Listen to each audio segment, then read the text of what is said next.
Welcome everybody to my YouTube channel. I'm Jacob, and today we will be talking about season 16 of RuPaul's Drag Race episode 9. See you next Wednesday, the design challenge.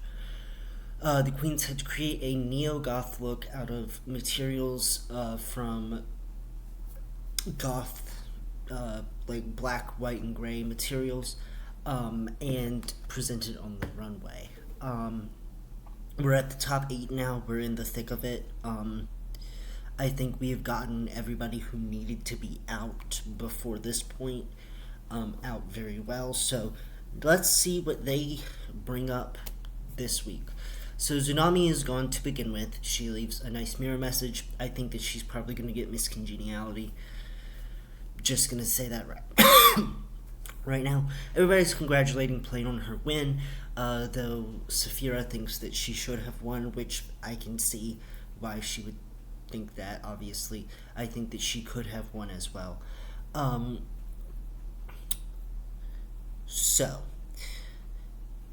the mini challenge is a spit take mini challenge where they have to spit out their water. Honestly, none of them really stood out. Mhi'ya actually being gagged that they're redoing Snatch Game was funny, but honestly, none of the jokes that RuPaul said made me laugh at all. So moving on. Also, poor Bruno having to stand there and get soaked with water. That was gross. So they announced that this week's Maxi Challenge is the See You Next Wednesday neo-goth look challenge, like I just said.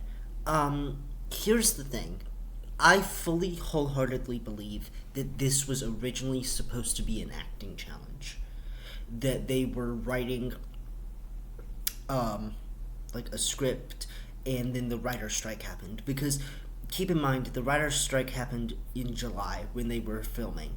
So I can see as how this would affect the final product. So them doing a sewing challenge instead is perfectly fine by me. That being said, it is a weird sort of design challenge, right? Because it's neo-goth.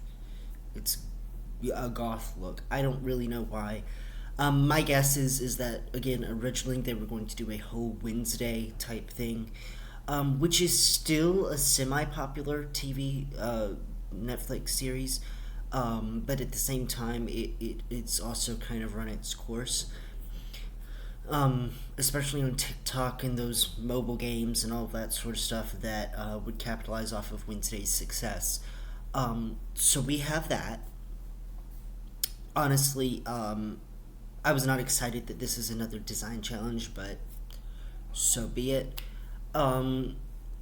Let's talk about the workroom stuff.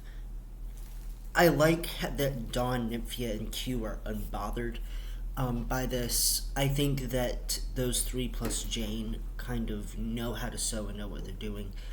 Saphira, sure. I mean, she knows what she's doing as well.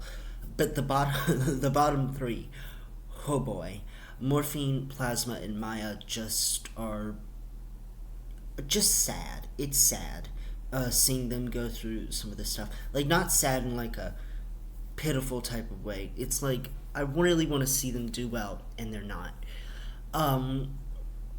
Mhi'ya struggling to construct an outfit is sad, but at the same time, the amount of help that she got from Saphira.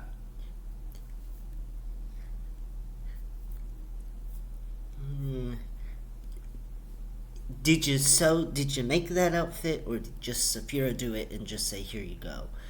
We've seen before where people have helped others in the competition, and I enjoy that, like, but put the oxygen mask on yourself before you put it on Mhi'ya. She basically made 2 outfits, and Mhi'ya wore her outfit on the stage. Let's talk about the looks, starting with the winner, Q. Not goth, it's not goth. I like the makeup. I think the makeup looked really beautiful. but it wasn't goth. It looked like the spider from Mrs. Spider's Sunny Patch Friends. It looked like the villain from that. It just wasn't giving goth. It was giving mid. I'm sorry, it was. And I don't like using that term because it's kind of a straight term, but it's mid. It really wasn't anything to gag over.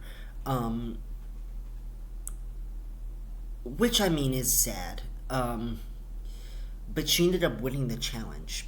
And here's the thing, I don't agree with it. I think that it was either Dawn or Nymphia's win. Q has been praised for doing really well in design challenges. She was not the winner of this challenge for me. I think what they were trying to do is give the top four more wins. Because I think we can already tell who the top four are going to be: Plain, Nymphia, Saphira, and Q. I think that the other three of them are going to be cut to the wayside, which is okay if the top four is important. But here's the thing about Q is that I don't necessarily think that she should have won this challenge. I think that she should have even been just safe. I wouldn't say low. Obviously, she did a really well constructed outfit, but I didn't like it. Next is Dawn, the person who should have won. I am very surprised that she's surprising me. She says that she was not a musical theater nerd, or a goth kid, and I'm like, but you look like a person that would have been that. So it's just like a wow, okay, that's great.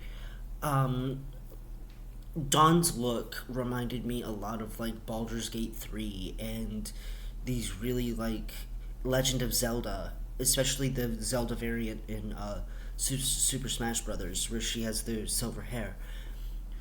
Just really pretty. Look tonight. She should have won. I like the construction of it, the aerodynamic construction of it too. That she used the fishing wire on the hoops. Just phenomenal. And she's not doing it like the other girls are doing it. She's been robbed of a win too many times. I think it is time for them to give Dawn a win. Or just send her home, Make it real disappointing. Just throw her away. Next up is Nymphia Wind. I'm gonna talk about Nymphia later. Actually, I'm gonna save her until before the bottom two, just because I want to talk about her in a little bit more detail. Let's move on to Plain Jane. It was fine. Her look was fine. It had the chains. I think that they looked great. We have seen this before from her, though, so, I mean, meh. I'm glad that she didn't use the immunity potion, but I also think that she just has one more chance to use it. And if she doesn't use it, then it would have been for nothing. I do think that if they had given it to Geneva instead, it would have already been used, so...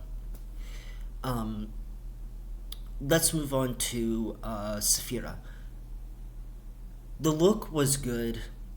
How she sold it on the runway was okay, though I do think it was a little bit like the Kevin James, the little type thing. I think that she definitely focused a lot of her energy on Mhi'ya instead of focusing it on herself. Let's go ahead and talk about Nymphia Wind. It's only been a minute, I know. Nymphia is odd, because I like Nymphia in terms of runway looks and presentation on the runway and what she's doing on the runway. Like this look, I don't mind it at all. But I am sort of tired of Nymphia. And it's one of those things where we know that she's probably going to make it to the top four. That's fine by me. But it is I was so team Nymphia. I was so team Nymphia. She was like, one done. I'm team Nymphia. As the season has progressed, she has not been giving what she needs to give. Like last week, I think that she should have been in the bottom two instead of Morphine. That's no shade. I think that a runway being great shouldn't save you from being in the bottom two, especially when you had the worst snatch game. I agree with that. I like Nymphia. I just she is failing in this competition spectacularly as of late. I think that in the beginning of the competition she was doing great, but as she has gone further into this competition, I think that she has not been doing great. So she is still in my top four, but I'm now switching teams to Team Saphira. I think that Saphira has what it takes to win. I think that she has shown what it takes to win. And I know I could see both of them on an All Stars season, but I want Saphira to come out on top here because I think that she knows what she's doing. Um, let's move on to Morphine Love Dion. This look was nothing to gag over. It was fine. Um, deserved of the low placement, yeah, I guess. I hate that they're always like, your mug is so good. It's like we know that it's gonna be good. She's a good makeup artist. What else is there? I feel like Morphine's gonna do okay up till a certain point. I think I could see her maybe in the top six. Let's talk about the bottom two, starting with Mhi'ya Iman LePage. Now, Megami wrote Nymphia's lyrics for her. She stood there and she wrote them out for her. But then they did not get critiqued. All of them won, which I think it should have been Megami's solo win. I'm just going to say that right now. And people online are complaining that Nymphia did not get critiqued for not writing her own lyrics, which is valid. Mhi'ya did not sew her own outfit. She did a little bit of it, and that was it. The rest of it was Saphira. She deserved to be in the bottom just for this alone. I mean, if you were on the judges panel and somebody said, yeah, well, somebody like made this outfit for me, even though I'm supposed to be the one making it, even if how good it looks, you just go, okay, then you're going to be in the bottom too. I wouldn't say it's like grounds for disqualification, but I am very like skeptical of the fact that she didn't do her own work. I love Mhi'ya. I think that she's a nice person, but this really wasn't her episode. As for Plasma, I feel bad for Plasma, but I also think that, you know, I'm glad that she did something different, because if she had done her Patti LuPone, you know, Norma Desmond silhouette type thing, the Norma Desmond silhouette would have actually been really good. Make it like a vampire-y goth thing. That would have been very spectacular. But if she had gone with like a silhouette of like a old theater gay, it wouldn't have worked out, because that's not what goth is. I'm glad that she went the route that she went. I just wish that she'd executed it a little bit better. I like Plasma, but you know, I think that she rightfully was in the bottom two as well. So Q wins the challenge again. Should have been Dawn. And the bottom two have to lip sync, and the lip sync song is Bloody Mary by Lady Gaga, but it is the TikTok remix of it. And I have seen so many people complaining that this is... Seashell, what are you doing? Sorry, 1 second. I have seen so many people complain that this is horrible. Like, why would you use...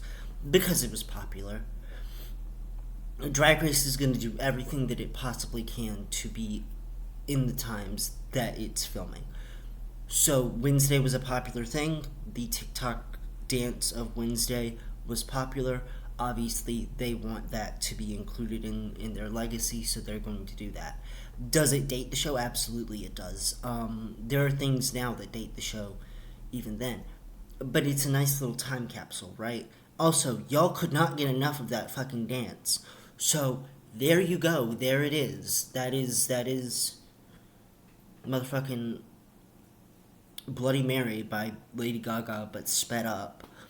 Honestly, I don't mind the song. I think that the song is actually a bop sped up and slowed down, but I mean, I enjoy it. And this lip sync, while not as good as, say, Morphine was last week, purely basing it off of Morphine, I think that this lip sync had a lot more energy than Morphine's did. The lip syncs keep on getting better, right? That's great. One of my favorite parts was Plasma doing this. Mhi'ya taking off her wig to reveal a beanie, um, which she is taken off her wig.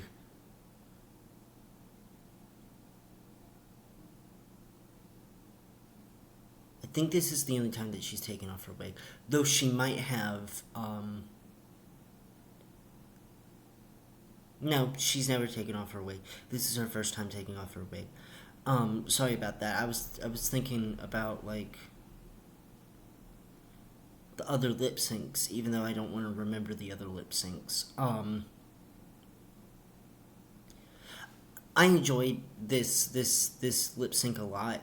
Mhi'ya really brought it this week. Though I think that the flips and tricks and shit can only get you so far. I think that this has spelled out the doom for Mhi'ya on the page, just because you know it's 3 times lip syncing, and I know that queens like Tace have done that and survived. Um, but I think it was because Taste was a lot more prevalent in the show. I'm gonna just say that right now. Taste was a lot more prevalent in the show. There were only 12 queens, and even though she flopped at a couple of the challenges, she was more prevalent in the show than anybody else. She was one of the main storylines. Mhi'ya does not really have a good storyline set up. She has a I can flip, and also I'm bad at design challenges, and also I'm soft spoken. That's about it. And it is sad to see Plasma go. I'm not going to be like one of the white gays that is sitting over here going, Plasma should have won because of track record. Well, yeah, Q won because of track record over Amanda, which I don't think is necessarily the right thing that they should have done. Um, I guess they thought Mhi'ya had more storyline. Um, it's odd because both of the eliminations this week from UK versus the World and US season 16 have been kind of a gut punch. Plasma had 2 wins, and she was beaten by Mhi'ya, who, despite only having 1 win, has also proven herself to be the lip sync assassin. And then Tia Coffee eliminating Keita Minaj over somebody who didn't want to be there in the first place, Gothy Kendall, is sad. Um, and I've seen a lot of people complain about, especially the UK versus the world, which is not really my domain. But I've seen it so much on my timeline. I'm like, I get it, but at the same time, this shit happens. Root for the other queens. Pick a new favorite. Um, and as for like Drag Race Belgique and stuff like that, I keep up with it, but I don't know. Um, I'm gonna quickly jump into this. I think Drag Race Belgique is not good, not a good franchise, and I don't know why. I think that there have been 3 franchises that have been 4 really that have been severely underutilized and lacking. Those being Holland, which is on death's door at this point. I don't think it's ever coming back. Um, Drag Race Belgique, I think, has been just steadily not doing that well. Um, Italia, there's actually five. Italia, which I think has been just like doing wrong, even though they had a good third season. The person who was supposed to win didn't win, so whatever. Drag Race Down Under, I think, has also been a massive flop. I think that Spanky Jackson and the cast of season 2 is good, and the cast of season 3 is okay, but they're not putting in the time, effort, or energy to really bring it up to a level that is like, ooh, good, I like this. And then Drag Race UK, I think, has been like slowly declining over the years. I'm gonna just be completely honest here. When you have a queen winning so many challenges and you don't have any wiggle room for anything else, it annoys me. Like if Nymphia was winning all of these, like Q winning these design challenges, or Nymphia always being in the top, or you know, oh, what can I compare it to? Sasha Colby. I love Sasha Colby. Some of the challenges that she won, I didn't think that she needed to win, like the ball challenge. Putting her in the top so many times, it was like yeah, we get it. Sasha Colby's gonna win. So by the time you get to the final finale of, say, season 5 of UK, and Ginger Johnson has 3 wins and is like the winner, or Danny Beard and Cherry Gorgeous are tied for the most wins, it's like, okay, why? Why are we even watching this anymore? We know who's going to win. And then when the people who have the most wins don't win, it sends unnecessary hate to the actual winner. So, like I just did with Lena Galore and Melissa Bianchini. I didn't mean it that way, but there it is. So, at this point in time, Global All Stars is our only hope. Season 9 of All Stars might be good, but right now, Global All Stars, France 3, and Thailand 3 are our only hopes at this point. I think that season 16 is good up to a certain point. I think that it is good, but not memorable good. It isn't as memorable as season 15, which I still think is probably the best current season of Drag Race in this new era. Season 15 to 16 are in a new era. And the best of all the modern seasons. So at this point, I'm hoping things get better. Next week's the political challenge, so I'm hoping that it does really well, but who knows? We might be ending on a bad note. I don't know. That being said, here's my top 4. Q, Nymphia, Plain Jane, and Saphira. So who's y'all's top 4? Leave them down in the comments below. See you next time. I've been Jacob Ferguson.